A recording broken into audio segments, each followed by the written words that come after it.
எல்லா கல்யாணத்திலயும் நானும் பாக்குறேன். இந்த பொண்ணு அப்படியே 4 பேர் அழைச்சிட்டு வந்து உட்கார வைக்கிறாங்க. ஏன் அதான் வராதா? எல்லாரும் நல்லா கேட்டுக்கோங்க. எல்லாருக்கும் புத்தி சொல்ல போறியா? அது இல்லங்க, தாலி கட்டி முடிஞ்ச உடனே மொய் படத்தை யார்ட்டையும் கொடுத்துறாதீங்க, என்கிட்ட கொடுங்க. ஏன் அப்படியே எடுத்துட்டு ஓடி போறதுக்கா? நான் குறுக்க பேசாத, ஓடி போடா. அடங்க அப்பா, மாமா அங்க பாத்தீங்களா மாப்பிள்ள பொண்ணு என்ன உரசுறான்னு? மாப்பிள்ள பார்த்து உரசுறா, ஒரு பக்கம் சோல்டர் உடச்சு எடுத்துறாத. தாலி வாங்கி பொண்ணு கழுத்துல கட்டு. பக்கத்துல உட்கார்ந்து இருக்காரு ஐயர், அவர் கழுத்துல கட்டிடாத. யோ பருத்தி கொடுத்தலையா என்ன பாக்குற? என் மாப்பிளை பார், பட்டு வேட்டி பட்டு சட்டை படகோட்டி எம்ஜிஆர் மாதிரி. பக்கத்துல உட்கார்ந்து இருக்கிறது சரோஜோதேவி மாதிரி. ஒரு போட்டு 2 தென்னை மரம் ஒரு கடல் இருந்தா என் மாப்பிளை பாட்டு பாடிடுவான். தொட்டா வளவளன்னு பேசிட்டு இருக்காரு. பின்ன கொல கொலன்னு பேச சொல்றியா? யோ பருத்தி கொட்டை, என்ன சொல்ல வந்தியோ அதை ஷார்ட்டா சொல்லு. நேரம் முடியுது கொட்டை, ஷார்ட். தாலி எடுத்து கொடுங்க. கொட்டா குச்சி கொட்டா குச்சி.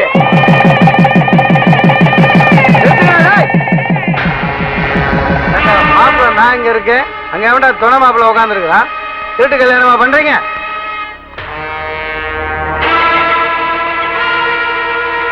பாருப்பா, படகோட்டி எம்ஜிஆர் சொன்னா நம்பியார் வர்றாரு.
விடாதடா, துரத்தி ஆடுறா.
டாக்டர் டாக்டர் டாக்டர் எங்க அருணுக்கு எந்த ஆபத்தும் இல்லையே.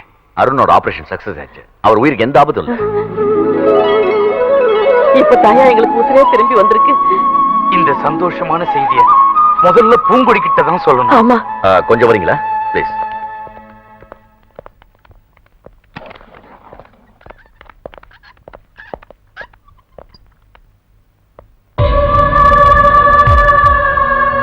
நான் சொல்ல போற விஷயத்தை கேட்டு யாரும் அதிர்ச்சி அடையாம மனசு திறப்படுது.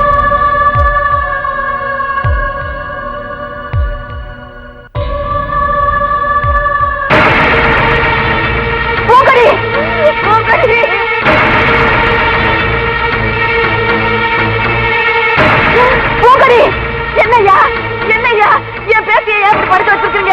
என் பேத்திக்கு என்ன ஆச்சு ஐயா? சொல்லுங்க ஐயா. என்ன? அருணோட ஹார்ட் வீக்கா இருந்தப்போ பூங்குடியா முன் வந்து தன்னோட இதயத்தை அருணுக்கு டிரான்ஸ்பிளான்ட் பண்ண சொல்லி கெஞ்சி கேட்டா. அப்படின்னா என் பேத்தி செத்து போயிட்டாளா? உயிர் பிரியிற நிலைமையில ஒருத்தர் கோமா ஸ்டேஜ்ல இருக்கும்போது அவங்க ரிலேட்டிவ்ஸ் ஒரு பர்மிஷனோட தான் நாங்க ஹார்ட் டிரான்ஸ்பிளான்டேஷன் செய்ய முடியும் தெரிஞ்சுக்கிட்டோம். பூங்குடி தூக்க மாத்திரை சாப்பிட்டு ஒரு லெட்டர் எழுதி வச்சு கோமா ஸ்டேஜுக்கு போயிட்டாங்க. எல்லாரும் என்ன மன்னிச்சிருங்க. நான் இந்த முடிவுக்கு வந்தது என் முழு மனசோட தான். என்னை காப்பாற்றணுங்கிற முயற்சியை விட்டுட்டு என் இதயத்தை எடுத்து அவருக்கு வச்சிருங்க. நான் வாழ்நாள் பூரா அவர் நெஞ்சுக்குள்ளேயே வாழ்ந்துகிட்டே இருப்பேன்.